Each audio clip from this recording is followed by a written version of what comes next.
May bagyo, pero bakit maaliwalas ang kalangitan? Kanina nga po madaling araw ay pumasok na sa Philippine Area of Responsibility si Super Typhoon Bobby na ngayon ay tinawag ng Super Typhoon Inday.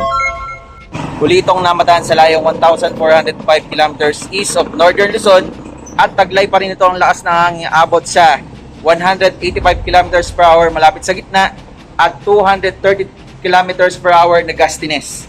Patuloy ito kumikilos pa westward sa bilis na 25 kilometers per hour. Bagamat hindi direktang maglalandfall ang bagyo sa Pilipinas, ay inaasahang palalakasin nito ang hanging habagat na magdudulot ng mga pag-ulan at malalakas na bugso ng hangin.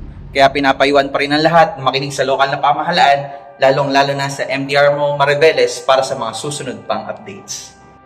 At sa mga nagtatanong kung bakit meron pa rin tayong maaliwalas na panahon, gayong meron tayong inaasahang malakas na bagyo. Sapagkat ang maaliwalas na kalangitan kagaya nito ay indikasyon na mayroong isang malakas na sirkulasyon malapit sa ating bansa.